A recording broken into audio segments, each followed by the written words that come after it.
সাথে তো এত ভালো ব্যবহার করিস না, তোরা যে কি আমরা বুঝি না।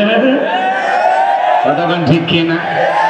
আগেকার দাদি নানিরা কত ভদ্র ছিল, পুরুষের কণ্ঠের আওয়াজ পাইলে দাদি নানি ঘরের কোনায় লুকাইতো। আর এখনকার ডিজিটাল মা বোন পুরুষের আওয়াজ যদি পায় আরো কাছে যায়, দরজা খুলে গল্প করে কার কাছে এসেছেন, কার খোঁজ করতেছেন। বাচ্চা শোনেন আগে শোনেন, বাসা তো আমারই স্বামী, আসেন একটু ভিতরে বসেন, একটু চা দেই, একটা বিস্কিট খেয়ে যান ভাই, খালি মুখে বিদায় নেবেন, আমার তো ঘরে বরকত আসবে। আছে না? একটা অপরিচিত পুরুষের সাথে এই যে দরজা খুইলা, বাড়ির গেট খুইলা একটা মহিলা গল্প করতেছে, আপনারা বলেন তো জায়েজ না হারাম? আপনি দরজা খুলে নরম সুরে গল্প করতেছেন, আসেন একটা বিস্কিট খেয়ে যান। স্বামীর সাথে তো এত ভালো ব্যবহার করিস না, তোরা যে কি আমরা বুঝি না। কতক্ষণ ঠিক কিনা? কিন্তু দাদি নানি ব্লাউজ ছাড়া শাড়ি পইরা, বারবার শাড়ি দিয়ে পুরো দেহটা এমন কায়দা ঢেকেছে, কোনো কিছু দেখার উপায় নাই। দাদি নানির তুলনা দাও, পুরুষ পাইলে গা ঘেঁষে গল্প করবে এখনকার মেয়েরা। ভারতে গেছি, মহিলারা আসছে, হুজুর একটু সেলফি তুল। আমি বললাম খালি তোরা যদি সেলফি তুলে ফেসবুকে পোস্ট করিস, আমার ওয়াশ করা লাগবে না, পিটায় সাইজ করবি। কথা কোন ঠিক না? কমিটির মূলক জনক ভাই তাড়াতাড়ি বের করেন, কি কয় সেলফি বলে তুই। কথা কোন আছে না? আবেগ আবেগ, কথা কি বুঝতে পারছেন? নামাজ পড়ে সিরাজগঞ্জে মন চলে যায় ভারতের বর্ডারে, নামাজের মধ্যে মন দাঁড়ায়, আমাদের মন খালি ছটফট করে, আমাদের পাগল মন কোনো কথা শোনে না। কথা কোন ঠিক কিনা? একটি গবেষণায় বলা হয়েছে বাংলাদেশের কিছু কিছু নামাজি আছে যাদের মন নামাজের মধ্যে 8 সেকেন্ডে স্থির থাকে না। আমাদের মন বড় এত অস্থির, নামাজের ভিতরে দুনিয়াবি এক কথা, মাঝে মাঝে এত দুনিয়াবি কথা মনে হয় নামাজে 2 রাকাত চলতেছে না 1 রাকাত চলে তাও ভুলে যায়। আছে না ভাই? মাঝে মাঝে দুনিয়াবি কথা চিন্তা ভাবনা নামাজের ভিতরে এত মনে হয়, সিজদা 2টা দিলাম না 1টা দিলাম, নামাজের মধ্যে ব্রেক করে ভাবা লাগে। আমাদের মন কি মন বললাম, এক গোলাম রব্বানি কইলেই দোষ। ডিজিটাল যুবক যুবতী রাত্রি জাগরণ করে, ইউটিউব ইন্টারনেট ঘাটাঘাটি কইরা, ইমো মেসেঞ্জারে বান্ধবীর সাথে কথা বলে, সারা রাত ইমো মেসেঞ্জারে সেটিং করে, হ্যালো জান খাইছো ঘুমাইছো কি করো, কয়বার বাথরুমে গেছো, লেখার কোন স্টাইল নাই, যা খুশি তাই লিখতেছে। কথা কয় মেয়েটা রাগ করে বলতেছে আমি এখন একটা গল্পের বই পড়তেছি। কি কয় তোমাকে চাই। ছেলে বলতেছে আমার বাড়িতে একটা উপন্যাস আছে। কি কয় মিলন হবে কত দিনে, তোর মরণের পরে। কথা কয় সারা রাত ইউটিউব ইন্টারনেট ঘাটাঘাটি কইরা, ইমো মেসেঞ্জারে বান্ধবীর সাথে কথা বলিয়া, ফজরের আজান হয় যখন, ওই হাইব্রিড যুবক ঘুমাইতে যায় তখন নামাজও পড়ে না। আছে না নাই? এই যুবক, এই ঘুম ভাঙলে সকাল, না ভাঙলে পরকাল। কথা বলেন ঠিক কিনা? এই যুবক, তোমরাও রাত্রি জাগরণ করো, তবে আল্লাহকে সিজদা দিয়ে না। কেমন করে ঘুমাও তুমি, ওরে সিরাজগঞ্জের যুবক, কেমন করে ঘুমাও তুমি, ফজর করে কাজা, এমন তো হতে পারে ও তোমার জহরে জানাজা, এমন তো হতে পারে ও তোমার জহরে জানাজা। কথা বলে ঠিক কিনা? যুবক রাত্রি জাগরণ করে বান্ধবীর সাথে কথা বলবে, সিজদা দিবা কারে? প্রেম করতে হবে কার সাথে? আরো জোরে বলেন কার সাথে? দুনিয়ার ধোকায় পাগল হয়ে না। যুবকদেরকে পরে সাইজ করতেছে, ওদেরকে সাইজ করার খুব ইচ্ছা আমার, একটু অপেক্ষা করে। এই নায়ক সাহেবকে কেউ যারা গুলি না করতে পারে, আহত না করতে পারে। কথা বলেন ঠিক কিনা? আমার ভাইয়েরা, যাই হোক মন খারাপ করবেন না, আমি সামনের দিকে যাই। টাকা থাকলে সফল হওয়া যায় না, ক্ষমতা থাকলে সফল হওয়া যায় না, যশ খ্যাতি থাকলে সফল হওয়া যায় না। সফল হয়েছে তারা ঈমান এনেছে যারা। قد أفلح المؤمنون, অবশ্যই মুমিনেরা সফল, অলরেডি মুমিনেরা সফল। সফল হয়েছে তারা ঈমান এনেছে যারা।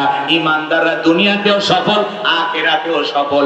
আর বেঈমানরা দুনিয়াতে সফল, মরার পরে পিতায় জাহান্নামে দিবেন তিনি কে? এজন্য কথাকে ক্লিয়ার বোঝা গেল। তাহলে আমি শুধু একটা কথা আপনাদেরকে বলবো, সফল হয়েছে কারা? আপনারা বলবেন ঈমান এনেছে যারা। কথা কি বুঝতে পারছেন? থাকলে আল্লাহর কাছে দাম নাই, ক্ষমতা থাকলে আল্লাহর কাছে দাম নাই। আল্লাহর কাছে দাম আছে তার, ঈমান আছে যার। চেহারা হোক কালো, হোক ফর্সা, হোক ধনী, হোক গরিব, লম্বা হন, খাটো হন, বেটো হন, চেহারা আঁকা বাঁকা যেমনই হোক না কেন, আপনার ভিতরে ঈমান আছে, আল্লাহর কাছে দাম আছে। আল্লাহর কাছে যদি দামি হতে পারি, এই জীবনে আর কিছু চাওয়ার আছে? তাহলে বলুন, সফল হয়েছে কারা? ঈমান এনেছে যারা। বলেন, সফল হয়েছে কারা? ঈমান এনেছে যারা। এইবার শোনেন, আমি ছোট্ট একটা প্রশ্ন আপনাদেরকে করি। একজন অমুসলিম জোহরের নামাজের পূর্বে ঈমান গ্রহণ করেছে, ওই ব্যক্তির উপরে জোহরের সালাত আদায় করা কি? মাশাআল্লাহ, কি ফরজ। জোহরের নামাজের পূর্বে একজন অমুসলিম যদি ঈমান গ্রহণ করে, ওই ব্যক্তির উপরে জোহরের সালাত আদায় করা কি? ফরজ। ভালো করে বুঝবেন। আল্লাহ পাক যখন মুমিন বান্দাদের 7টা বৈশিষ্ট্য, 7টা গুণাবলী নিয়ে আলোচনা শুরু করলেন, আমার আল্লাহ তাআলা 1 নাম্বার সালাত দিয়ে শুরু করলেন। কারণ মুমিন জীবনের সবচাইতে গুরুত্বপূর্ণ ইবাদতের নাম হলো সালাত। কথা বলেন ঠিক কি না? এই জন্য মুমিন বান্দার 1 নাম্বার গুণাবলী, আল্লাযীনা হুম ফি সালাতিহিম খাশিউন। আমার আল্লাহ রাব্বুল আলামিন বলেন, যারা নিজেদের সালাত বিনয়ের সহিত, নম্রতার সহিত, খুশু ভাব নিয়ে আল্লাহর ভয় নিয়ে আদায় করে। আপনি আমি যখন সালাত আদায় করব, অন্তরে ভয় থাকতে হবে কার? তাফসীর ইবনে কাসির থেকে বলছি, বাজান গোমর তাফসীরি কারকেরা এই আয়াতের ব্যাখ্যায় লিখেছেন, আপনি আমি যখন নামাজের ভিতরে দাঁড়িয়ে যাব, অন্তরের ভিতরে সুচিন্তা, দুশ্চিন্তা, বিবির কথা, ব্যবসা বাণিজ্যের কথা, দুনিয়াবি কোনো চিন্তা ভাবনা মনের মধ্যে রাখা যাবে না। টেনশন মুক্ত হৃদয় নিয়ে আল্লাহ রাব্বুল আলামিনকে সিজদা দেওয়ার জন্য মসজিদে গিয়ে দাঁড়ানো দরকার আছে না নাই? তাহলে আপনি আমি যখন মসজিদের সালাত আদায় করার জন্য দাঁড়িয়ে যাব, বিবির কথা, ব্যবসা বাণিজ্যের কথা, দুনিয়াবি কোনো চিন্তা ভাবনা মনের মধ্যে রাখা যাবে না। সব চিন্তা ভাবনা মসজিদের বাইরে রেখে একমাত্র আল্লাহর ভয় নিয়ে মসজিদে ঢুকতে হবে। তাহলে আপনি আমি যখন নামাজের মধ্যে দাঁড়ায় যাব, অন্তরে ভয় থাকবে কার? এ ভাই, একটা দুইটার স্লোগান দিয়ে এখনই লাফালাফি সমস্যা নেই। শোনেন, কে কি করলো এটা দেখার বিষয় না, আমি আমার গতিতে চলবো, যখন তখন দোয়া করে দেবো। আমাদের আসল কাজ হয়ে গেছে, কথা বোঝেন না? না, হয়ে গেছে। কালেকশন হয় না, ওইটাই তো আসল। সবই আমাকে খালি বয়ান করে নিলেন, সবই তো করে নিলেন। আচ্ছা যাই, এমনি বল, কথা ধরা হবে না, তো ধরলে ঝামেলায় পড়ে যাবে। মানে আমি এমনি তাল মারতেছি, আপনি আমার ভাবেন না যে ওইটার জন্য হুজুর করবে না। মানে একটা মাহফিল করা হয় যে কোনো উদ্যোগে, তাই কালেকশন মোটামুটি হয়ে গেলে মাহফিল সফল। আর বক্তা যে বয়ান করবে এটা বোনাস। আমি তো বললামই যে 1.5টা হোক 2টা হোক সেটা পরে কার ইচ্ছা, কিন্তু পরিবেশ দিতে হবে। বোঝেন নাই কথা? জি। আর এদিক খেয়াল করেন, এদিক খেয়াল করেন, অন্তরের ভিতরে ভয় থাকবে কার? ইয়া আইয়ুহাল্লাযীনা আমানু তাকুল্লাহ, হে ঈমানদারগণ, আমি আল্লাহকে ভয় করো, হাক্কা তুকাতিহি, ভয় করার মতো ভয় করো।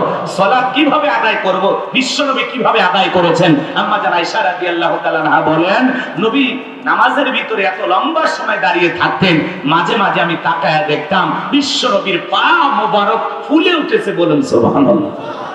মানে নবীজি কত লম্বা সময় নামাজে দাঁড়িয়ে থাকতেন, তার কারণে পা ফুলে উঠত। 2 মিনিট দাঁড়াতে পা ফলে, আধা ঘন্টা, 1 ঘন্টা না, ঘন্টার পর ঘন্টা। কথাকে বোঝা গেল? আমার ভাইয়ের আম্মা জান আয়েশা ডেকে বলেন, নবীজি এত লম্বা সময় ধরে সিজদা দিতেন, মাঝে মাঝে মনে হইতো নবীজি আর কোনোদিন সিজদা থেকে মাথা উঠাবেন না। আম্মা জান আয়েশা ডেকে বলেন, একদিন রাতের বেলায় দেখি নবীজি সিজদা দিয়ে এত কান্না করেছেন, কাঁদতে কাঁদতে বিছানাটা ভিজে গেছে। আমি মনে করলাম পানি পরে ভিজে গেছে, কিন্তু না, আমি তাকায় দেখি বিশ্বনবী সিজদা দিয়ে এত কান্না করেছেন, কাঁদতে কাঁদতে সিজদার জায়গাটা ভিজে গেছে। নবীজি যখন সিজদা থেকে মাথা উঠাইলেন, আম্মা জান আয়েশা ডেকে বলে, নবী এত কান্না কেন করেছেন, কি হয়েছে আপনার? বিশ্বনবী ডেকে বলে, আয়েশা, আমি তো আমার জন্য কাঁদি নাই, আমি কাঁদি আমার গুনাহগার উম্মতের জন্য। আল্লাহর কাছে কেঁদে কেঁদে বলি, আল্লাহ আমার গুনাহগার উম্মতের গুনাহগুলো মাফ করে দাও। যেই নবীর জীবনে কোনো গুনাহ নাই, নবীরা জন্মের আগেও মাসুম, জন্মের পরেও মাসুম, সেই নবী দিনের মধ্যে 70 বারেরও বেশি ইস্তেগফার পড়তেন। আপনার আমার গুনাহ মাফের আশায় যদি সিজদা সিজদা দিয়ে কান্না করতে পারেন, তাহলে আমরা হলাম মূল অপরাধী, মূল আসামি, মূল ভিকটিম। তাহলে বলেন তো বাজান, নিজেদের অপরাধের জন্য সিজদা দিয়ে মালিকের কাছে কান্না করা দরকার আছে না নাই? 5 ওয়াক্ত নামাজ, এইটা তো ডিউটি, এটা তো পড়াই লাগবে, এটা তো বাধ্যতামূলক ওয়ার্ডার। শুধুমাত্র 5 ওয়াক্ত সালাত আদায় করব না, রাত্রি জাগরণ করেও সিজদা দেব কাকে? আমার ভাইয়েরা, রাতের 1টা 2টা 3টার দিকে আরামের বিছানা ত্যাগ কইরা, বিবির ভালোবাসা ত্যাগ কইরা যারা রাত্রি জাগরণ করে আল্লাহকে সিজদা দেয়, আবার আল্লাহ পাক বলেন ওয়াল্লাযীনা ইয়াবিতুনা লিরাব্বিহিম সুজদাও ওয়া কিয়ামা। জানিয়ে দিলেন যারা রাত্রি জাগরণ করে আমি আল্লাহকে সিজদা দেয়, আমি আল্লাহর জন্য দণ্ডায়মান হয়ে যায়। আমার ভাইয়েরা, রাতের 1টা 2টা 3টার দিকে উঠা বিবির ভালোবাসা ত্যাগ করে, আরামের বিছানা ত্যাগ করে, ঠান্ডা পানি দিয়ে ওযু বানায়া নিরালা নিবৃত্তিতে আল্লাহর যে বান্দা যায় নামাজে দাঁড়ায় গেল, এই নামাজ দুনিয়ার কাউকে দেখানোর জন্য নয়, এই নামাজ দুনিয়ার কারো খুশির জন্য নয়, এই নামাজ হলো একমাত্র আল্লাহ তাআলাকে রাজি খুশি করার জন্য। কথা বলেন ঠিক কিনা? তাহাজ্জুদের নামাজে যারা দাঁড়িয়ে যায়, এই নামাজ দুনিয়ার কাউকে দেখানোর জন্য নয়, এই নামাজ হলো একমাত্র কাকে খুশি করার জন্য। কুলিন্না সালাতি ওয়া নুসুকি ওয়া মাহইয়ায়া ওয়া মামাতি লিল্লাহি রাব্বিল আলামিন। আল্লাহ রাব্বুল আলামিন জানিয়ে দিলেন, নবীজি আপনি বলুন, আমার নামাজ, আমার কুরবানি, আমার জীবন, আমার মরণ লিল্লাহি রাব্বিল আলামিন, আসমান জমিনের প্রতিপালকের জন্য। তাহলে মুমিন জীবনের সকল ইবাদত হবে একমাত্র আল্লাহ তাআলাকে রাজি খুশি করার জন্য, আল্লাহকে পাওয়ার জন্য। কথা বলেন ঠিক কিনা? আমার ভাইয়েরা, যারা রাতের আধারে 1টা 2টা 3টার দিকে ওইটা তাহাজ্জুদে আল্লাহকে সিজদা দেয়, এদের জীবনে পেরেশানি নাই, হতাশা নাই। যারা ইবাদতের মাধ্যমে, সিজদার মাধ্যমে আল্লাহর নৈকট্য লাভ করতে পেরেছে, তাহলে রাতের শেষ রাত্রিতে উইটা সিজদার মাধ্যমে, নামাজের মাধ্যমে প্রেম করব কার সাথে? জোরে বলেন। ইবাদতের মাধ্যমে আল্লাহর সাথে প্রেম করতে হবে, গভীর নিশিতে একমাত্র আল্লাহ তাআলাকে ডাকতে হবে। যে কথা বলতে চাচ্ছিলাম, বলেন তো বাজান, তাহলে রাত্রি জাগরণ করে সিজদা দেব কাকে? আরো জোরে বলেন। সিজদা দিয়ে চোখের পানি ছেড়ে দিয়া আল্লাহর কাছে কেঁদে কেঁদে বলবো, রব্বানা সরিফান্না আযাবা জাহান্নাম ইন্না আযাবাহা কানা গরামা। হে আমাদের রব, ওই কঠিন ভয়ঙ্কর জাহান্নামের আগুন থেকে আমাদের মুক্তি দাও। যে জাহান্নামের আযাব আর শাস্তি সহ্য করার ক্ষমতা আমাদের নাই, ওই জাহান্নাম বড় কঠিন জায়গা। আমার আল্লাহ রাব্বুল আলামিন বলেন, ইন্নাহা সাআত মুস্তাকাররাও ওয়া মুকামা। আল্লাহ তাআলা জানিয়ে দিলেন, নিশ্চয় আবাসস্থল হিসাবে, বসতির জায়গা হিসাবে ওই জাহান্নাম কত না নিকৃষ্টতম একটা স্থান। জাহান্নাম সুখের জায়গা না, ওইটা হলো যন্ত্রণার কারখানা। কথা বলেন ঠিক কিনা? আমার আল্লাহ রাব্বুল আলামিন বলেন, ইন্না জাহান্নামা কানাত মিরসাদা লিত্তাগিনা মাআবা লাবিসিনা ফিহা আহকাবা লা ইয়াযুকুনা ফিহা বারদাও ওয়ালা শারাবা ইল্লা হামিমাও ওয়া গাসসাকা। জোরে বলেন নাউযুবিল্লাহ। আমার আল্লাহ রাব্বুল আলামিন বলেন, ইন্না জাহান্নামা কানাত মিরসাদা, নিশ্চয় জাহান্নাম ওর পেতে রয়েছে পুলিশিরাতের কিনারায় শিকারে ধরার জন্য যেমন ফাঁদ পাতা হয়। কথা বোঝেন নাই মনে হয়, ভালো করে বোঝার চেষ্টা করবেন। আল্লাহ বলেন, ইন্না জাহান্নামা কানাত মিরসাদা। সূরা নাবার ভিতরে আল্লাহ পাক জানিয়ে দিলেন, নিশ্চয় জাহান্নাম ওর পেতে রয়েছে আল্লাহর অবাধ্য নাফরমান গুনাহগার বান্দাদের ধরার জন্য। আমার ভাইরা, এটা হলো অপরাধী বান্দাদের থাকার আবাসস্থল। এখানে তারা যুগের পর যুগ বসবাস করবে। একটা মানুষ কত লক্ষ বছর, কত কোটি বছর জাহান্নামের আগুনে জ্বলবে। এরা সঠিক এলেম আর জ্ঞান আছে কার কাছে? ওই জাহান্নামের আগুন দুনিয়ার আগুনের চাইতে 70 গুণ পাওয়ার বেশি। যুবক রে, দুনিয়ার সামান্য সূর্যের তাপ, আগুনের তাপ সহ্য করতে পারি না। এই তাপের চাইতে জাহান্নামের আগুনের পাওয়ার 70 গুণ বেশি। হযরত আবু হুরায়রা বলেন, আল্লাহ পাক 1000 বছর জ্বালাইয়া জাহান্নামের আগুনের কালার হয়েছিল সাদা, আবার 1000 বছর জ্বালাইয়া জাহান্নামের আগুনের কালার হয়েছিল লাল বর্ণ, আবার 1000 বছর জ্বালাইয়া জাহান্নামের আগুনের কালার হয়েছে কৃষ্ণ বর্ণ, অন্ধকার রাত্রির মতো কালো। ওই জাহান্নামের আগুনে যারা জ্বলবে বাজার, চেহারাটা পুরো কয়লার মতো কালো হয়ে যাবে। ওই জাহান্নামের আগুনে জ্বলতে জ্বলতে পুড়তে পুড়তে জাহান্নামের এরকম ক্ষুধার্ত হয়ে যাবে, ফেরেশতাদেরকে বলবে আমাদেরকে খাইতে দাও, খাইতে দাও। খাবার বলে যখন চিৎকার মারবে, আমার আল্লাহ ডেকে বলবে আমার জাহান্নামী বান্দাদেরকে খাইতে দাও। জাহান্নামের তলদেশে এক ধরনের ফলের চাষ করা হবে, সেই ফলের নাম হলো জাক্কুম, কাঁটাযুক্ত ফল। এই ফলটা যখন খাদ্য হিসেবে জাহান্নামীদের হাতে হাতে পরিবেশন করা হবে, ওই ফলটা পাওয়া মাত্রই জাহান্নামীরা খাওয়ার জন্য গলার ভিতরে দেবে, গলার মাঝামাঝি ফলটা আটকে যাবে, ভিতরে যাবে না, বাহিরে আসবে না। যত গলা নাড়াচাড়া করবে কাঁটাগুলো ফুটবে আর ফুটবে। জাহান্নামী বান্দাকে আমার আল্লাহ এই ফল খাইতে দিয়েছে ক্ষুধা মেটানোর জন্য না, জাহান্নামী বান্দার শাস্তি আরো বেশি বাড়ানোর জন্য। কথা বলেন ঠিক কিনা? এইবার যখন গলার মাঝামাঝি ফলটা আটকে যাবে, কাঁটাগুলো ফুটবে, যন্ত্রণায় ছটফট করবে আর কান্না করে ডেকে বলবে আল্লাহ এ কেমন ফল খাওয়াইতে দিলা, ভিতরেও যায় না, বাহিরেও আসে না, সহ্য করতে পারি না গো মালিক, সহ্য করতে পারি না। তখন জাহান্নামীরা পানি পানি বলে চিৎকার মারবে। আমার আল্লাহ বলেন লা ইয়াযুকুনা ফিহা বারদা ওয়ালা শারাবা, তাদেরকে মিনারেল ওয়াটার দেওয়া হবে না, ঠান্ডা কোনো পানি দেওয়া হবে না। সেই পানি পান করে জাহান্নামী তার বুকের জ্বালা তৃষ্ণাকে নিবারণ করতে পারে। কেমন পানি দেওয়া হবে? ইল্লা হামিমা ওয়া গাসসাকা, এমন উত্তপ্ত ফুটান্ত গরম পানি পান করাইতে দেওয়া হবে, জাকুজ ব্যতীত কিছুই নয়। ও সিরাজগঞ্জের বাবাজিরা, দেখের ভিতরে বড় বড় ফোড়া হয়, ফাটায় দিলে ভিতর থেকে কি বের হয়? পুষ। একটু জোরে কর। হাসপাতাল থেকে সংগ্রহ করে দেব, 1 গ্লাস খাবেন 50,000 টাকা দেব। 1 লাখ দিলে বুঝি অবশ্যই খাবেন। রাজি আছেন কেউ? এগুলো কি আসলে খাওয়ার জিনিস? এগুলো কখনো মানুষ কল্পনাতেও চিন্তা করে যেগুলো খাবো, শুনে ঘৃণা লাগতে সি হুজুরি সব কি বলেন কথা। গোলাম রব্বানি না, গোলাম রব্বানির বাবারও না। আল্লাহ বলতেছেন সূরা নাবার 25 নাম্বার আয়াত, ইল্লা হামিমা ওয়া গাসসাকা, এমন উত্তপ্ত ফুটান্ত গরম পানি জাহান্নামীদেরকে পান করাইতে দেওয়া হবে, যা পুজ ব্যতীত কিছুই নয়। ওই পুজওয়ালা দুর্গন্ধওয়ালা ওই পানি যখন জাহান্নামী পান করবে, আমার ভাইয়েরা, জাহান্নামীর লারি হুরিগুলো গলে গলে পিছনে রাস্তা দিয়ে বের হয়ে যাবে। ওই জাহান্নামীর উত্তপ্ত গরম পানি চেহারার সামনে নিলে চেহারাটা ঝলসে যাবে, দেখের গোস্তগুলো খসে খসে পড়বে। এই যদি হয় জাহান্নামের শাস্তি, এই যদি হয় জাহান্নামীদের আযাব, কত ধরনের আযাব আছে 2-4 ঘন্টা আলোচনা করে শেষ করতে পারবো না।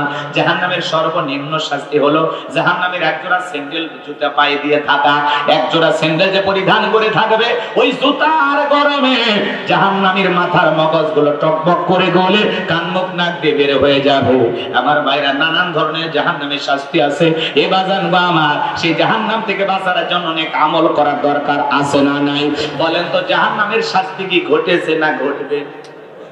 আল্লাহ তাআলা আগেই সিগন্যাল দিলেন, সতর্ক বার্তা দিলেন, বান্দাদেরকে সাবধান করে দিলেন, বান্দা এই হলো জাহান্নামের শাস্তির বিবরণ, এই হলো জাহান্নামের শাস্তির বর্ণনা। এখনো সময় আছে সেই জাহান্নাম থেকে বাঁচার জন্য নেক আমল করার দরকার আছে না নাই?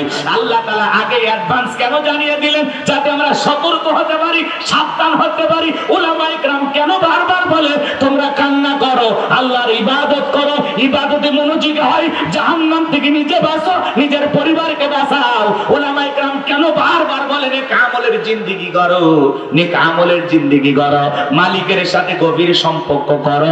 এ বাজান আমার, আমরা কেন জাহান্নামের কথা বলি?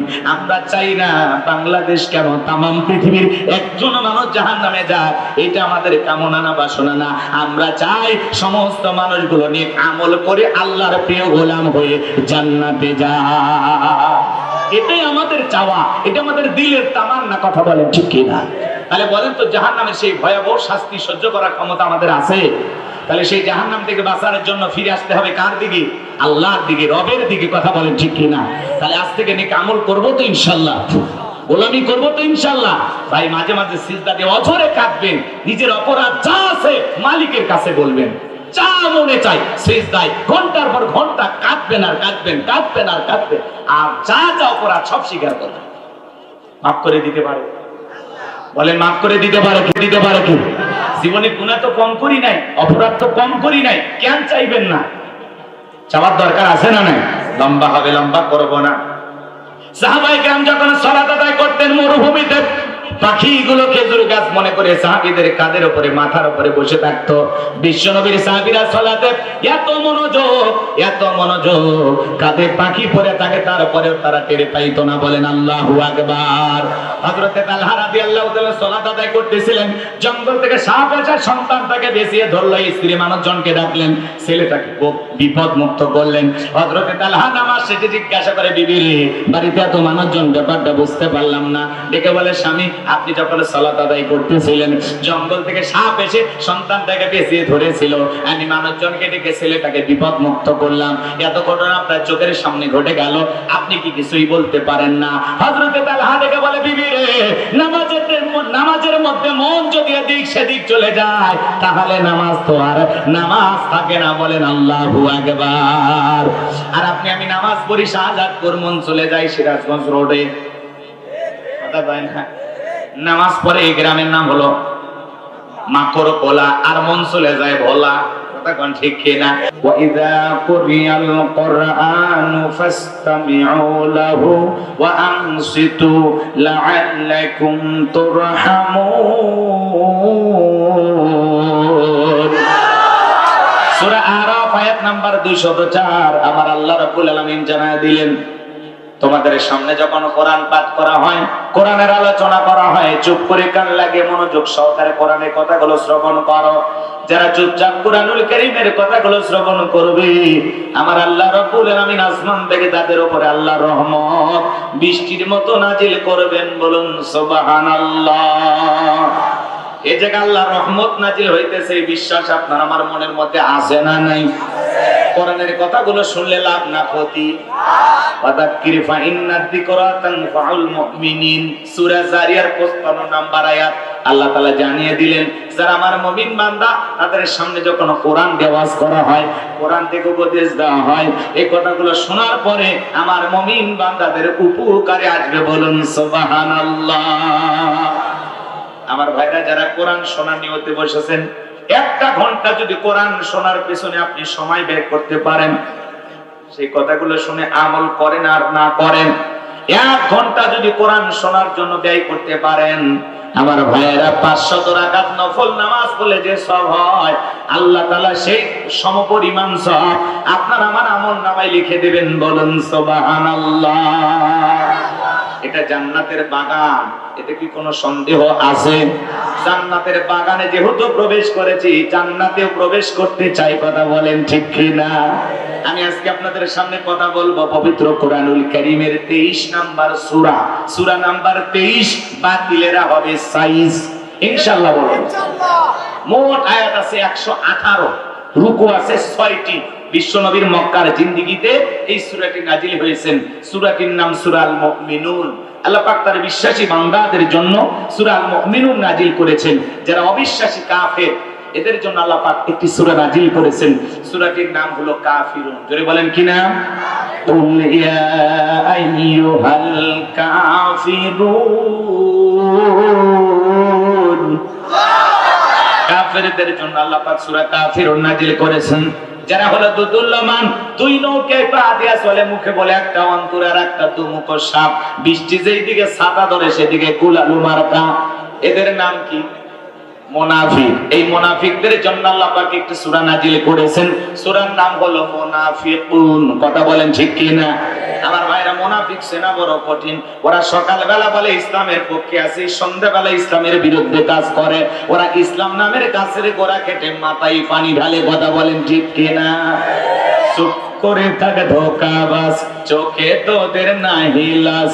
চুপ করে থাক ধোকাবাজ, চোখে তোদের নাহি লাজ।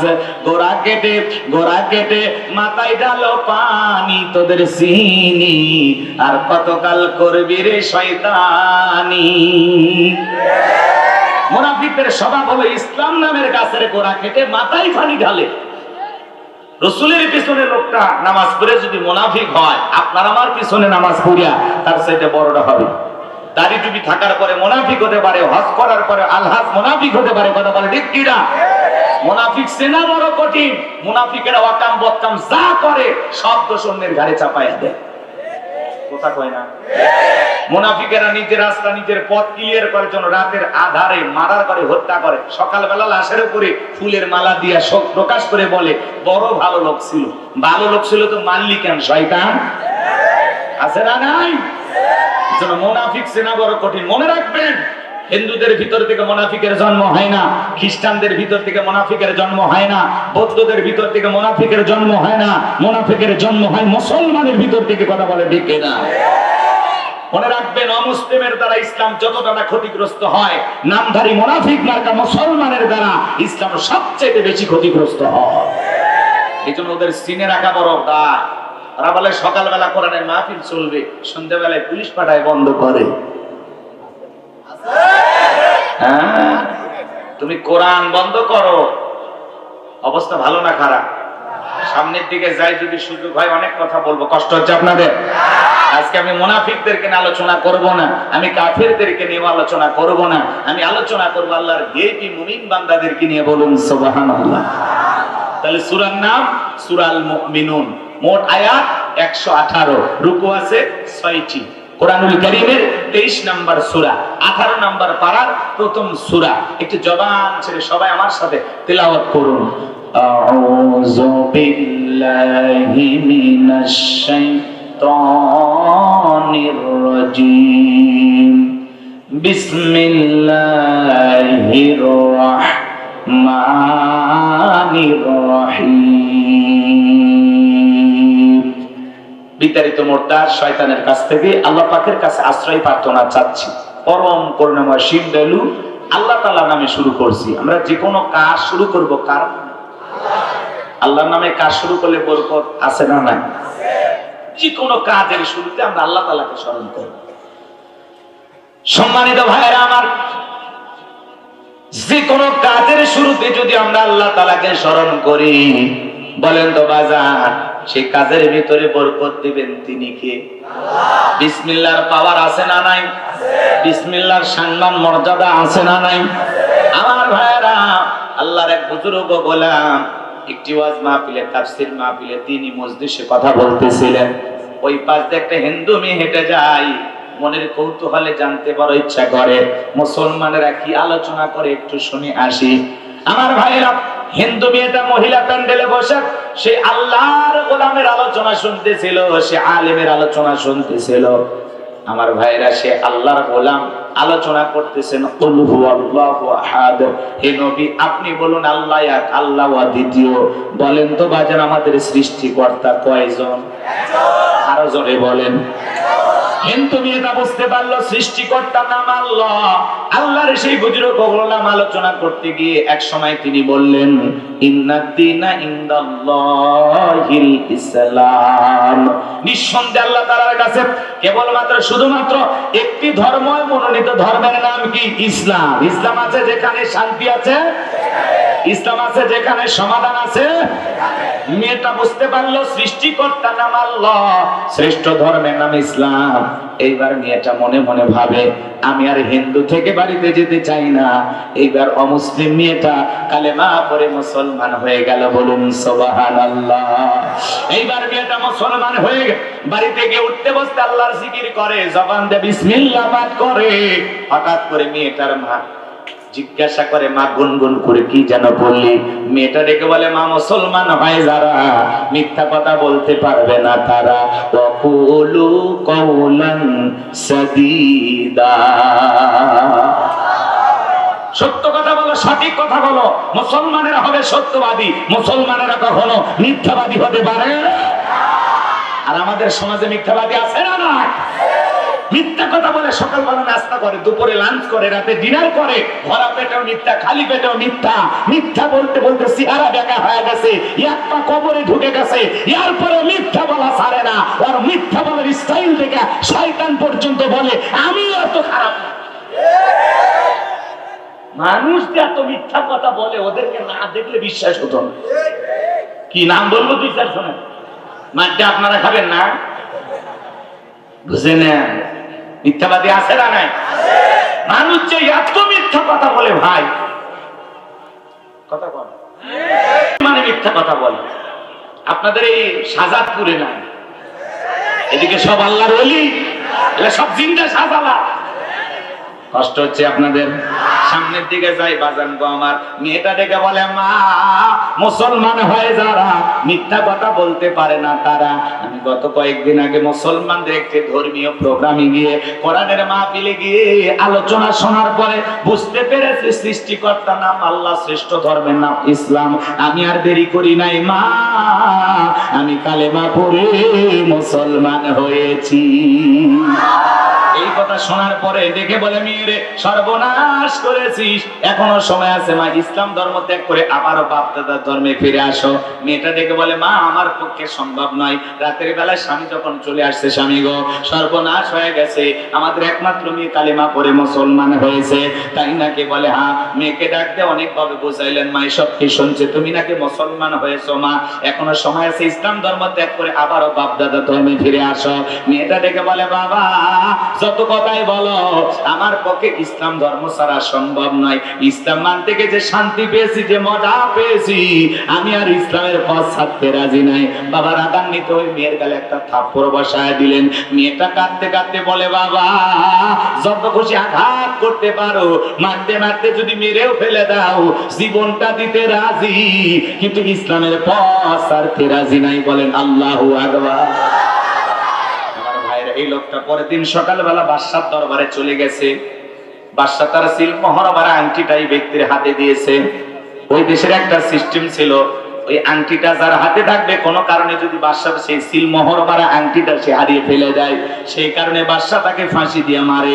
এই ব্যক্তির হাতে যখন আংটিটা দেওয়া হলো, ডেকে বলে বাদশাহ মহোদয় এমনি আমি অনেক ঝামেলা আছে, আপনার আংটি হেফাজতের দায়িত্ব আমি পালন করতে পারবো না, আবার আপনি আংটিটা দিয়েছেন ফেরত দিল কেমন দেখায়, যদি মনে কিছু না নেন এই আংটি হেফাজতের দায়িত্ব আমি আমার মেয়ের কাছে দিতে চাই। বাদশাহ ডেকে বলে আমার কোনো আপত্তি নাই, কিন্তু দেশের আইন সম্পর্কে মেয়েটাকে অবশ্যই অবগত করবেন।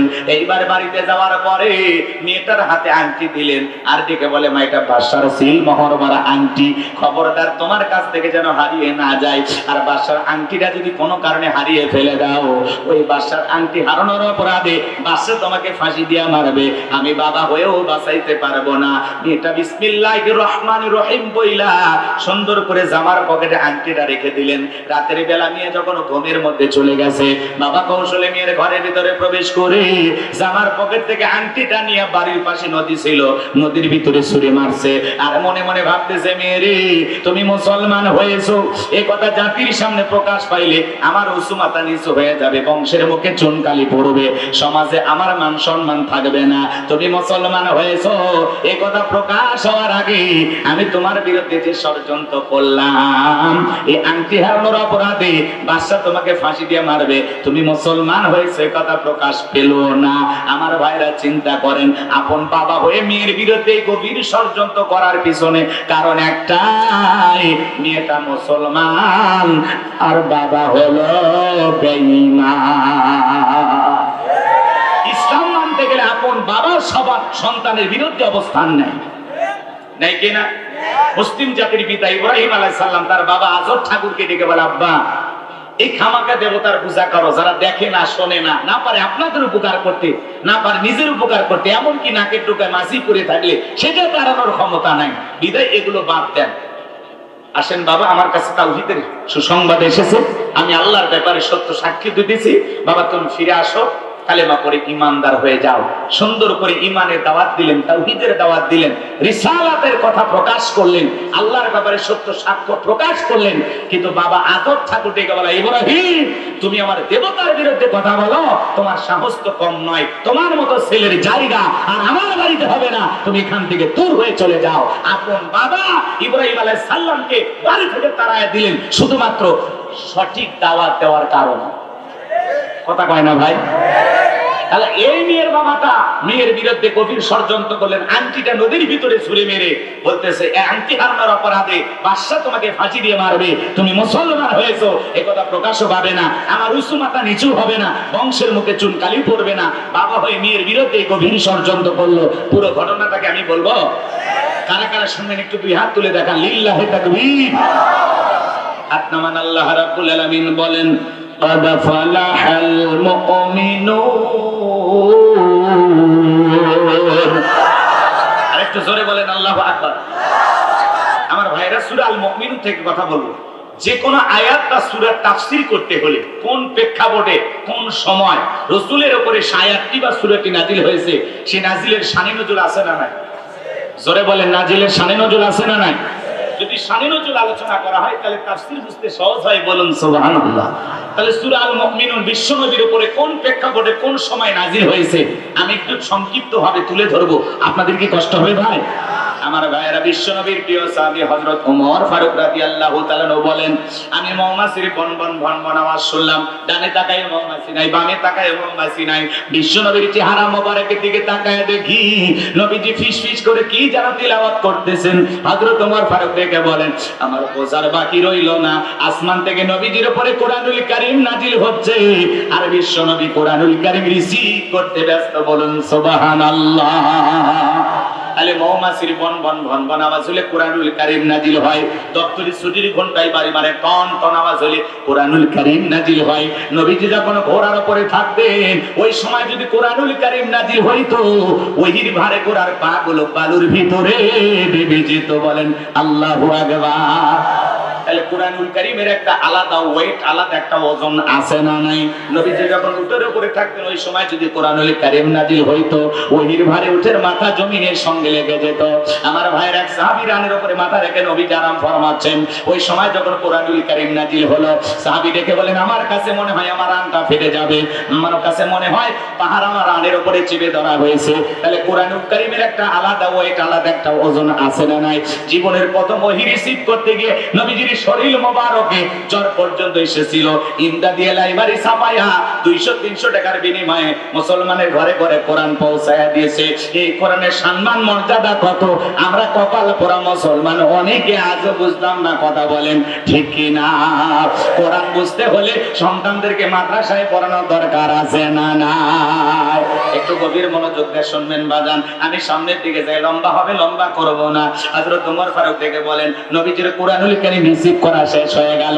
বিশ্বনবী সাহাবায়ে কিরামদের দিকে মুখ ঘুরায় ডেকে বলেন, আমার সাহাবীরা, এই মাত্র আসমান থেকে জিবরাইল এসে আমার উপরে সূরা আল মুমিনুনের 10টি আয়াত কারিমা নাজিল করে জানায় দেখলেন, নবী গো এই 10টি আয়াতের ভিতরে আমার আল্লাহ পাক মুমিন বান্দাদের জন্য 7টা বৈশিষ্ট্য নিয়ে 7টা গুণাবলী নিয়ে আলোচনা করেছেন। কোন মুমিন যদি এই 7টা গুণে গুণান্বিত হতে পারে, 7টা গুণ দিয়ে তার জীবনটাকে সাজাইতে পারেন, আমার আল্লাহ রাব্বুল আলামিন বলেন, উলাইকা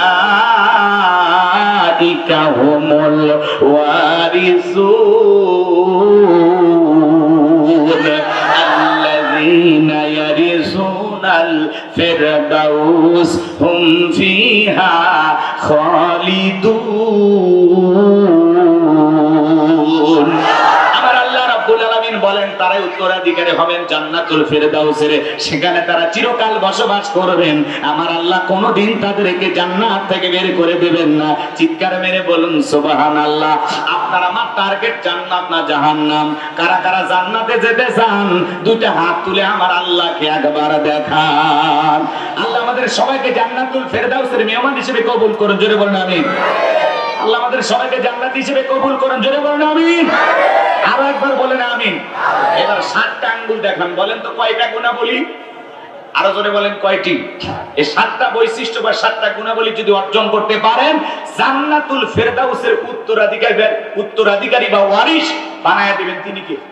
আরো জোরে বলেন কে?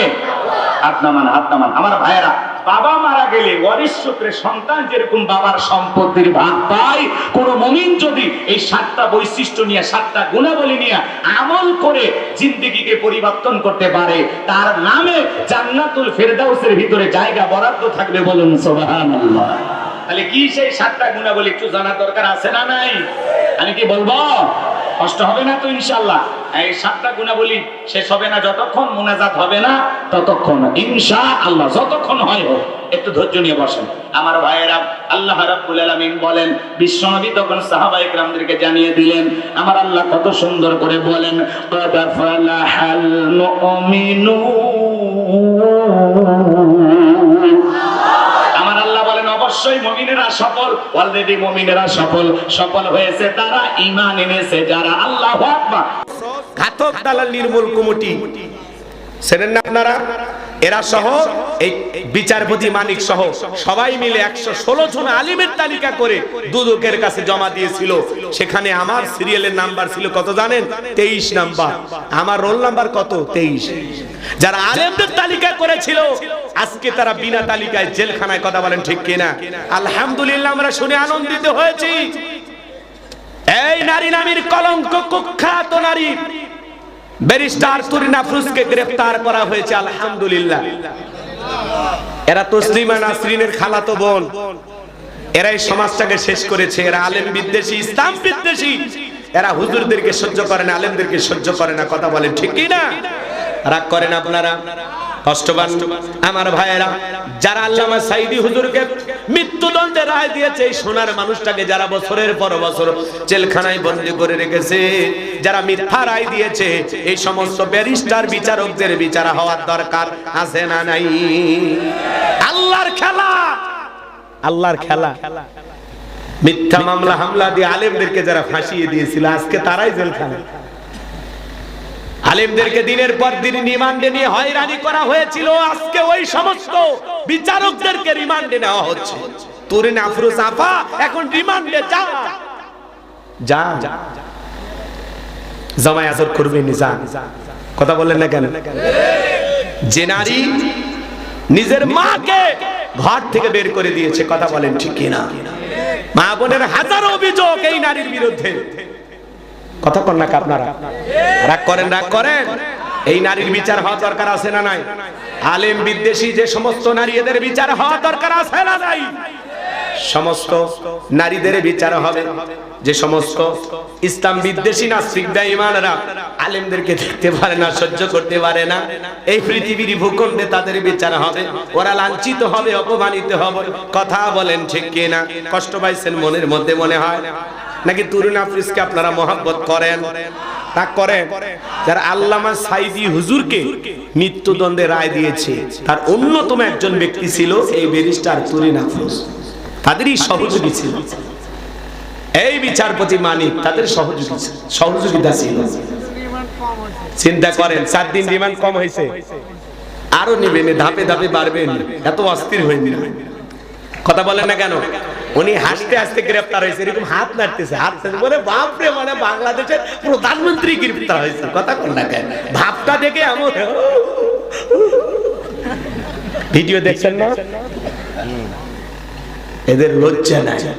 কথা কন নাকি আপনারা? এরা হলো সমাজের সবচাইতে ভয়ঙ্কর মানুষ। কথা বলেন ঠিক কিনা?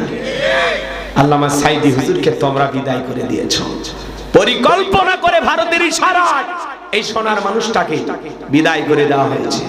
যে মানুষ এত সুস্থ সবল, এত সুন্দর হাসি দিল, এই মানুষ এইভাবে বিদায় নিতে পারে না। তাকে পরিকল্পিতভাবে হত্যা করা হয়েছে। কথা বলেন ঠিক কিনা? সেই বিচার হবে না? যারা হত্যা করে বিদায় করে দিয়েছিল, আগস্ট মাসে আল্লামা সাঈদী বিদায় নিয়েছে, পরের আগস্ট মাসে আল্লাহ চেয়ার থেকে ওদেরকে বিদায় করে দিয়েছে। এটা আল্লাহর ফয়সালা, আল্লাহর খেলা। 24 সালে বিদায় নেবে, ওরা টিকে থাকতে চাইছিল 41 সাল পর্যন্ত। আল্লাহর খেলা। কখন কি হবে আমরা কেউ জানি না। কথা বলেন ঠিক না? রাগ করতেছেন মনে হয় আমার ভাইয়েরা। তাহলে নামাজের মতো আদায় করলে ফাসল্লি লিরাব্বিকা, রবের উদ্দেশ্যে সালাত আদায় করলে আল্লাহ দুইটা জিনিস দেবেন। এক নাম্বার আল্লাহর জিকিরের ব্যবস্থা করবেন, আর দুই নাম্বার সকল ভয় থেকে নিরাপত্তা দেবেন। এই সমাজে চুরি দুর্নীতি টেন্ডারবাজি খুন ধর্ষণ বন্ধ করতে হলে আল্লাহর আইন দিয়ে বিচার করার দরকার আছে না নাই? এই জমিনে আল্লাহর আইন চালু হোক। কারা কারা চান দুইটা হাত তুলে আল্লাহকে দেখান। আল্লাহ তাআলা আমাদের সবাইকে আল্লাহর আইন চালু করার জন্য কাজ করার তৌফিক দান করুন, জোরে বলুন আমিন। আল্লাহুল খালকু ওয়াল আমরু, সৃষ্টি যার, আইন চলবে সে আল্লাহর। এই পৃথিবীর ভূখণ্ডে শান্তি আসবে সেই দিন, আল্লাহর বিধান দিয়া জমিনটা চলবে সেই দিন। আমেরিকার আইন দিয়ে আর ভারতের পানি পড়া দিয়ে সমাজ পরিবর্তন করতে পারবেন না। সমাজ যদি পরিবর্তন করতে চান, বাংলাদেশটাকে যদি পরিবর্তন করতে চান, সোনার বাংলাকে সত্যি যদি সোনার বাংলা বানাইতে চান, তাহলে আল্লাহর কোরআন দিয়া পার্লামেন্ট চালাইতে হবে। কথা বলেন ঠিক কিনা? আর আগামীতে যারা কোরআনের পার্লামেন্ট কায়েম করতে চায়, সেই সোনার মানুষদেরকে নেতৃত্বে বসাইতে হবে। কথা বলেন ঠিক কিনা? রাগ করেন নাকি? সৎ মানুষ দরকার, যোগ্য মানুষ দরকার, নামাজি আল্লাহওয়ালাদের দরকার। আমার ভাইয়েরা চলেন আমি সামনের দিকে নিয়ে যাই। যে কথা আপনাদের উদ্দেশ্যে বলতে চাচ্ছিলাম, ফাসল্লি লিরাব্বিকা ওয়ানহার, রবের উদ্দেশ্যে সালাত। নামাজ হবে একমাত্র কার জন্য? আরেকটু জোরে বলেন। আল্লাহ তাআলাকে রাজি খুশি করার জন্য 5 ওয়াক্ত সালাত আদায় করবেন তো ইনশাআল্লাহ। আমাদের দেশে নামাজি আছে 5 ধরনের। জোরে বলেন কয় ধরনের? 5 রকমের নামাজি পাওয়া যায়। 5-এর, 7-এর, 8-এর, 8-এর, ভোটের। চিনলেন না, বুঝলেন না? কথা কয় না কেন? হুজুর কি করে বুঝছেন? বোঝেন নাই? এইবার বোঝেন। নিয়মিত যারা 5 ওয়াক্ত সালাত আদায় করে, এরা হলো খাঁটি মুমিন, নির্ভেজাল মুসলমান, এদের অন্তরে কোনো ভেজাল নাই। তাহলে নিয়মিত 5 ওয়াক্ত আযানে আল্লাহর ডাকে সাড়া দিয়া মসজিদে যা নামাজ আদায় করবে যারা নির্ভেজাল মুসলমান, তারা 5 ওয়াক্ত সালাত আল্লাহকে খুশি করার জন্য মসজিদে গিয়ে কারা কারা আদায় করবেন হাত তুলে দেখান। আল্লাহ আমাদের সবাইকে 5 ওয়াক্ত নামাজি বানায় দেন, জোরে বলেন আমিন।